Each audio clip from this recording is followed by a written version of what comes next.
사람들은 모든 일들이 당장 이루어지기를 바라는 경향이 있습니다. 경쟁이 점점 심해지면서 사람들의 마음속에는 여유가 사라지고 조급함이 자리 잡고 있습니다. 하지만 살다 보면 오래 참고 기다려야 할 때가 많습니다.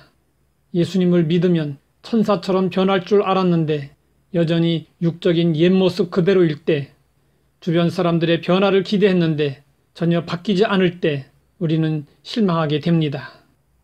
사람들은 쉽게 바뀌지 않습니다. 그렇기 때문에 변화된 모습을 보려면 오래 참을 수 있어야 합니다.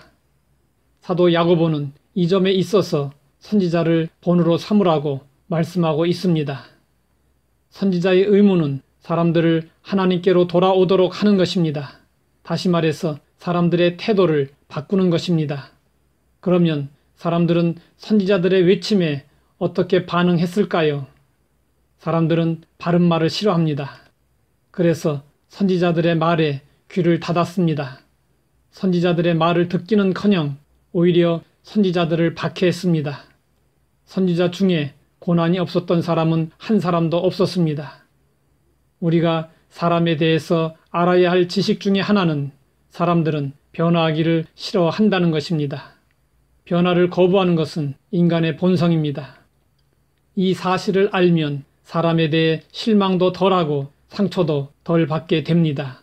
그러나 모르면 주위에 변화를 거부하는 사람이 있을 때 괴로움을 당하게 됩니다.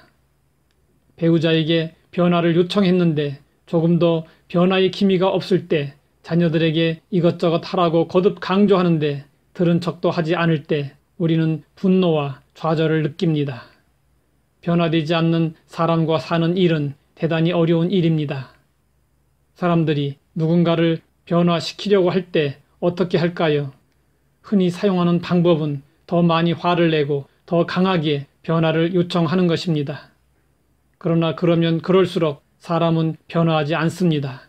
인간은 그런 존재입니다.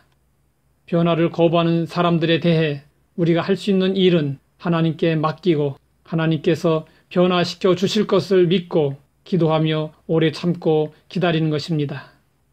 신라곤을 쓴 밀턴은 다정다감하고 정직한 사람이었습니다. 그는 부잣집 가정에서 성장한 메리라는 여성과 결혼했습니다. 메리는 밀턴의 청교도적인 삶이 싫었습니다. 메리는 결혼한 지 한 달 만에 친정으로 돌아가고 말았습니다. 그녀는 말했습니다. 나는 풍요롭고 자유분방한 가정에서 성장했습니다.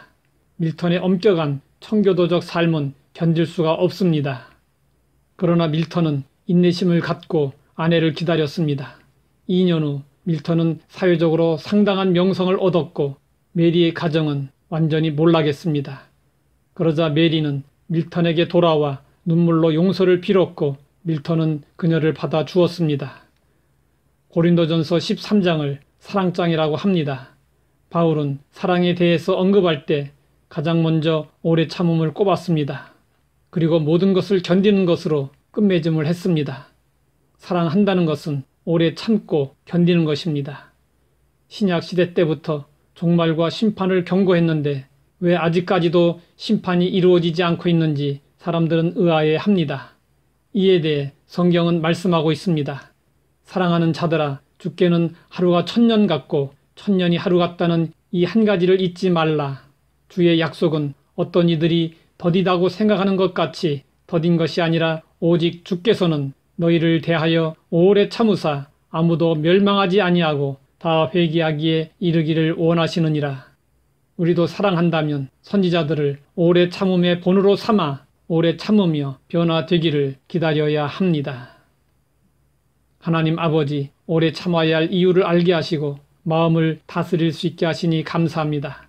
변화가 더딜지라도 하나님 안에서 결국에는 변화될 것을 믿고 기대하면서 선지자를 본으로 삼아 인내할 수 있게 하옵소서. 예수님의 이름으로 기도드립니다.